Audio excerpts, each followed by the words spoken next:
Tahun 2020, kita semua dihadapkan pada tantangan baru. Di tahun 2020, kita dipaksa memasuki era new normal. Maka di tahun 2020 ini, kita semua harus melakukan cara-cara baru dalam melakukan aktivitas kerja, terutama dalam menjalankan kegiatan training. Sebelumnya, kita terbiasa mengadakan aktivitas training di kelas dengan bertatap muka secara langsung dengan para peserta. Tetapi, di saat new normal ini, kita memiliki keterbatasan sehingga harus melakukan cara baru dalam memanfaatkan teknologi yang ada. Pada kesempatan ini, saya Rio Dwi Arianto akan membagikan tips mengadakan online training. Sebelumnya, bagi Anda yang sudah terbiasa mengadakan kelas training dan harus beralih ke online training, akan mengalami beberapa kendala karena belum terbiasa. Biasanya, masalah yang dihadapi yaitu keterbatasan dalam interaksi dan kontrol terhadap peserta. Memastikan peserta mengikuti training dan memahami apa yang disampaikan, karena metode yang dapat digunakan dalam menjalankan training online lebih terbatas. Agar training online Anda dapat berjalan dengan baik, ada 10 hal yang harus diperhatikan. Pertama, yaitu tools atau peralatan yang digunakan dalam melakukan online training. Pertama, tentukan media pembelajaran Anda. Media yang mudah digunakan yaitu dengan video conference. Dengan lebihan, dapat berinteraksi dan manage peserta dengan mudah. Banyak sekali software video conference yang bisa digunakan, baik gratis atau berbayar, sesuai dengan kebutuhan Anda masing-masing. Dan tentunya, software berbayar akan memberikan fitur yang lebih lengkap dibandingkan dengan yang gratisan. Software video conference yang banyak digunakan saat ini yaitu Zoom, Skype, Microsoft Teams, Google Meet, Slack, Cisco, dan masih banyak yang lainnya. Pastikan Anda memahami penggunaan dan layanan software agar training Anda dapat berjalan dengan baik. Contohnya, jika Anda menggunakan Zoom secara gratis, Zoom memberikan waktu tidak terbatas bagi pengguna untuk pertama kali menggunakan. Tetapi setelahnya, Anda hanya dapat menggunakan selama 40 menit. Atau Microsoft Teams yang terbatas dalam membuat schedule meeting untuk pengguna gratis.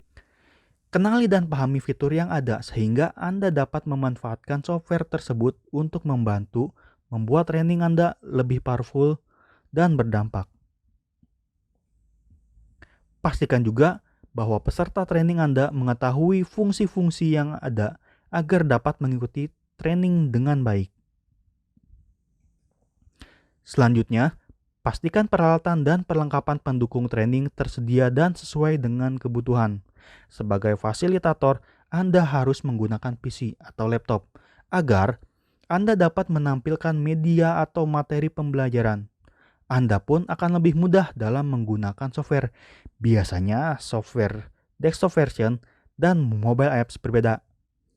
Desktop version memiliki fitur yang lebih lengkap.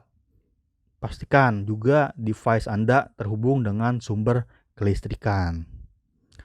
Online training menggunakan video conference membutuhkan internet yang sangat stabil dan juga besar, sehingga disarankan menggunakan Wi-Fi.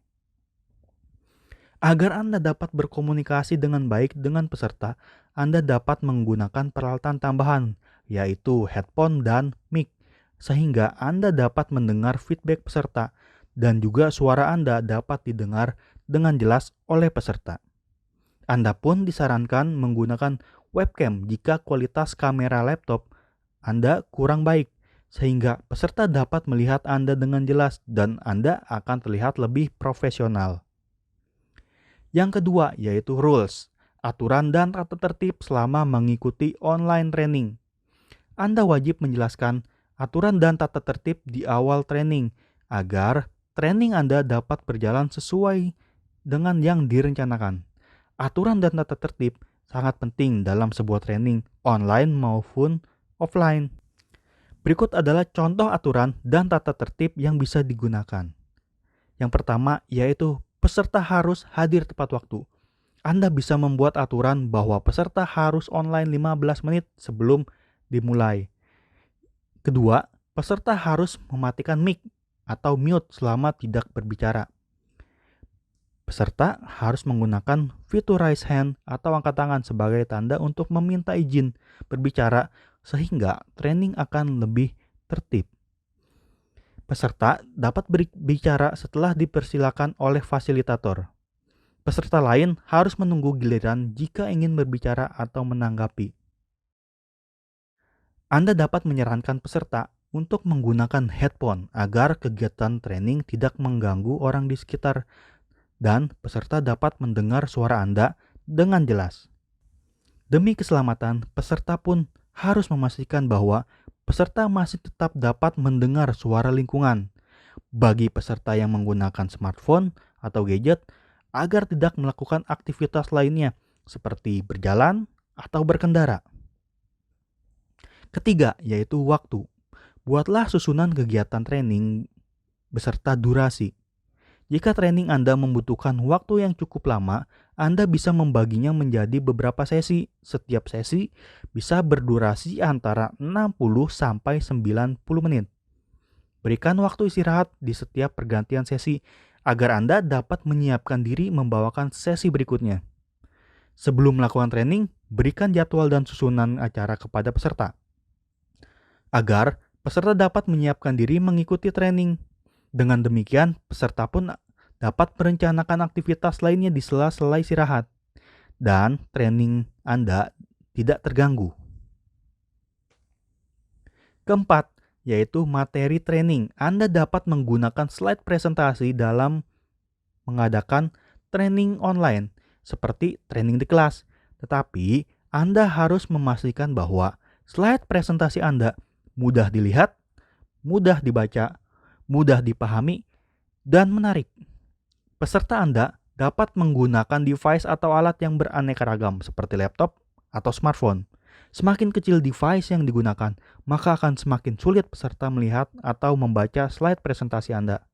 Gunakan slide presentasi yang sederhana, dan Anda dapat menampilkan pesan utama yang harus diingat dan dipahami peserta. Gunakan gambar yang mewakili pesan utama, karena gambar sederhana akan membantu Anda mengilustrasikan apa yang Anda katakan, sehingga peserta akan lebih memahami yang Anda katakan.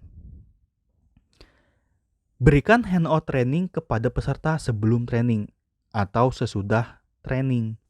Lebih baik membagikan sebelum atau sesudah training. Masing-masing memiliki kelebihan dan kekurangan.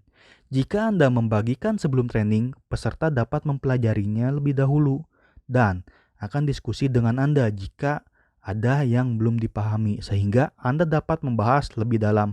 Tetapi biasanya juga peserta akan membaca saat training berlangsung dan mengurangi perhatian peserta pada Anda. Jika Anda memberikannya di akhir training, peserta akan lebih fokus dalam mendengarkan penjelasan Anda. Keenam, Anda harus berbicara dengan jelas. Salah satu kelemahan dalam mengadakan online training yaitu gangguan internet atau internet yang lemah. Hal ini akan membuat pesan suara atau gambar yang Anda kirim mengalami delay atau bahkan hilang sebagian. Apalagi ditambah dengan peralatan yang digunakan berkualitas rendah. Maka, Anda harus dapat berbicara dengan jelas agar semua pesan yang disampaikan dapat diterima dengan utuh oleh peserta. Ada 3 cara agar kita dapat berbicara dengan jelas.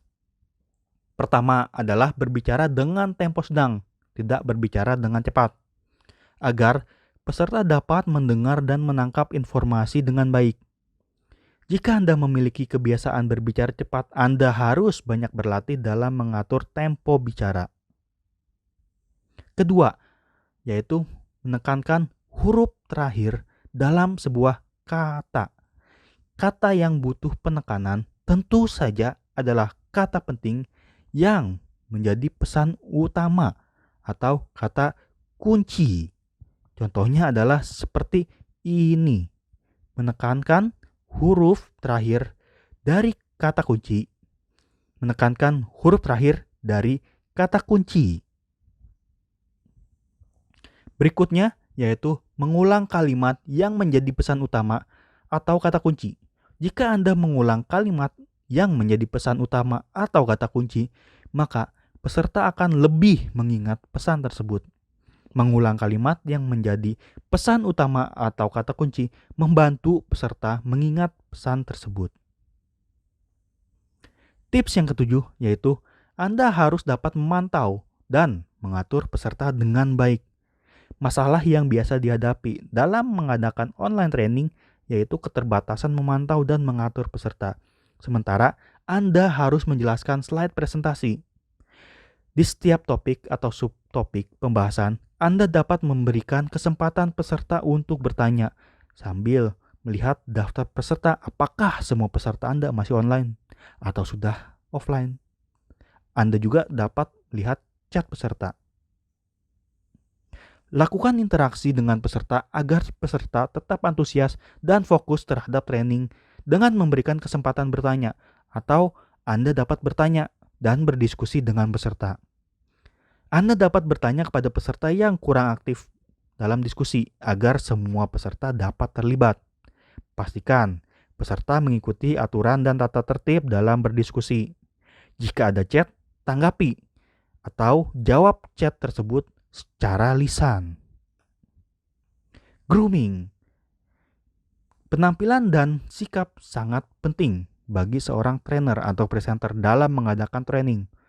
Penampilan dan sikap dapat menciptakan persepsi orang lain terhadap diri Anda. Penampilan dan sikap yang baik akan membuat Anda menjadi seorang trainer atau presenter yang profesional, memiliki kredibilitas dan pengetahuan luas. Body language dapat membuat penampilan Anda lebih menarik. Screen background yang Anda tampilkan di layar video juga mempengaruhi profesionalisme Anda. Maka, pilihlah tempat yang enak dilihat yang merepresentasikan Anda saat mengadakan online training. Terakhir, yaitu lakukan evaluasi training untuk mengukur efektivitas training Anda. Evaluasi training dapat dilakukan dengan memberikan online test di awal training dan setelah training, agar Anda dapat melihat peningkatan pengetahuan peserta. Berikutnya, buatlah survei kepada peserta training mengenai pelaksanaan training dan kemampuan fasilitator atau trainer dalam membawakan training. Evaluasi training dapat digunakan untuk meningkatkan kualitas training dan meningkatkan kemampuan trainer. Itulah 10 tips dalam mengadakan online training. Dalam menjalankannya untuk pertama kali, kita mungkin akan merasa tidak nyaman. Tetapi jika kita terus berlatih, maka akan menjadi biasa dan mahir. Maka mari kita praktekkan pengetahuan yang sudah kita dapatkan agar bermanfaat dan terus perbaharui pengetahuan kita agar dapat meningkatkan kemampuan kita.